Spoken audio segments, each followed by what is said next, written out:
Today, the world's problems seem daunting indeed. Economic growth is slowing. Many countries remain locked in war. The number of extreme weather events continues to rise, and every day we see, by the tens of thousands, the anguish of families who've lost everything, in some cases risking their lives to cross from the Middle East and Africa into Europe. But I know that we can succeed in achieving the twin goals of the World Bank Group: to end extreme poverty by 2030 and to boost shared prosperity for the bottom 40% of the population in developing countries.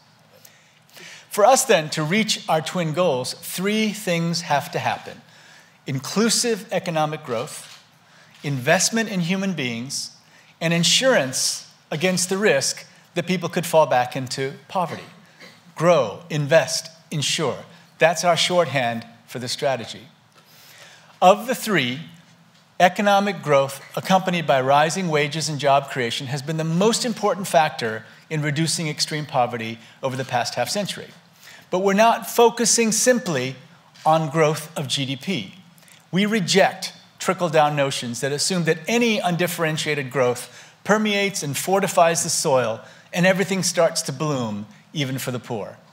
We need to find an economic growth model that lifts up the poorest citizens rather than enriching only those at the top. In too many countries, the rich evade paying their fair share.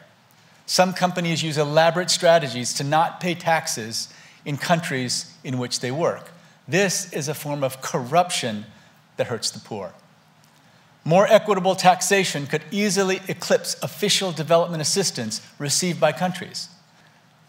We've also learned over the years that investing in people, especially in their health and education, is one of the most critical actions countries can take to promote economic growth.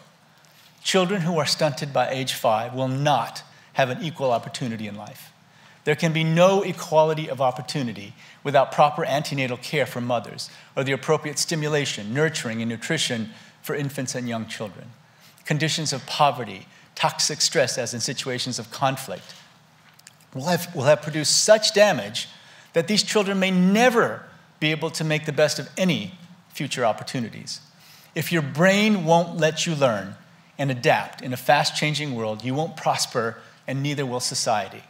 All of us lose. For shared prosperity to endure, so that people, once having lifted themselves from poverty, aren't plunged back into it, we have to rethink our role in an unstable world riven by conflict, crisis, pandemics, and climate change. The World Bank Group will not forget the lessons of Ebola. We're now working on a global pandemic facility that will effectively provide insurance to poor countries for whenever the next pandemic hits. To prevent the outbreak from reaching pandemic proportions, remember, outbreaks are a certainty, pandemics are a choice.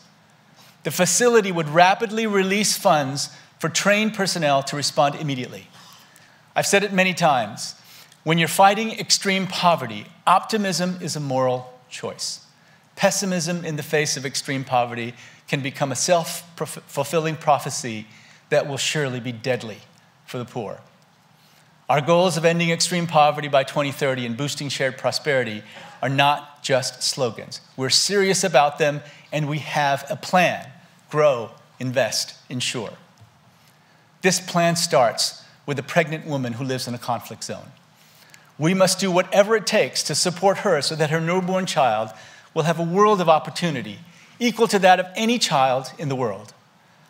Bringing the rate of stunting down to 0 will be an enormous task, but if we're serious about shared prosperity, it is in fact our task, our shared responsibility.